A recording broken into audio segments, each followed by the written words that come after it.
Alright, really windy. Yeah, this ought to work really badly. But anyway, we're going to do it anyway. Try to avoid the noise, but it's really not going to work.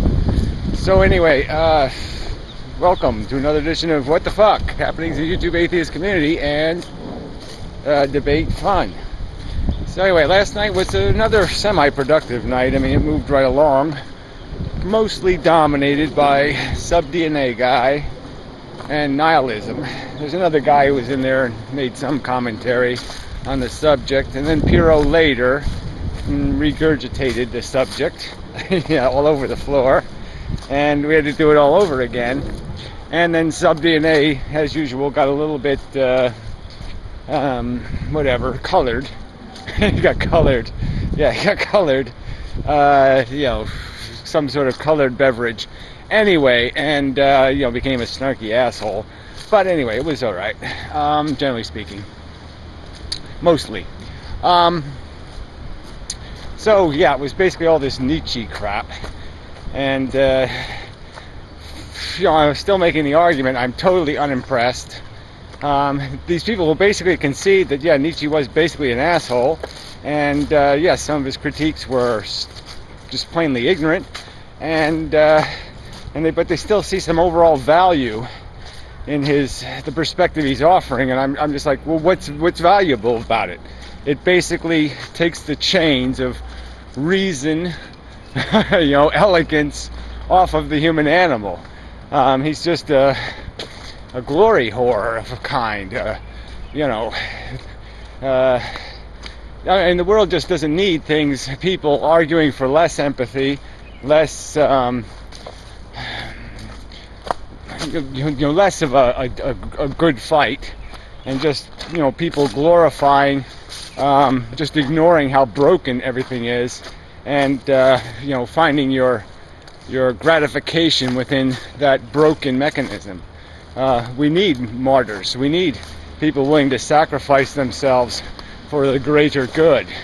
As long as those kind of people are going to be called villains, we're fail as a society, in my opinion. Somebody has to sacrifice, I guess is the point.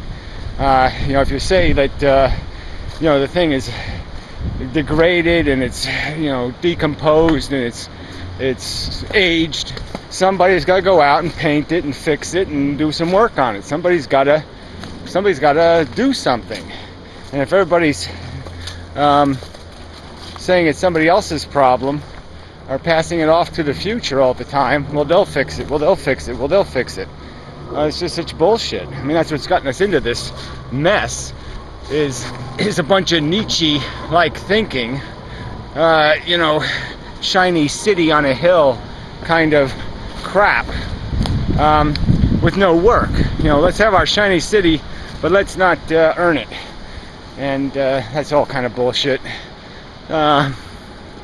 Anyway, it's very hard to put into simple words, but there's a lot of Ayn Rand in Nietzsche, and both of them have a lot of pathetic surrender to nature. So they kill God, but they resurrect God in the form of, some notion of achieving maximum fitness. It's just bullshit. I'm all for people getting the most out of their psychology, creating the best human being, the best they can be kind of thing, but not in the context of the best you can be is a homicidal murderer. That's being a really great sniper. Well, that's kind of bullshit. So anyway, very proficient. So anyway, it's cold. The weather's just been not, look, it's a hell of a lot better than winter, so I'm not going to complain at all because I'm just very glad it's not winter. But, it's cold out here. I mean, it's like 60 something. It's just not good enough for May. And certainly it ain't going to be good enough for swimming, because it's going to freeze my nuts off for sure. Anyway,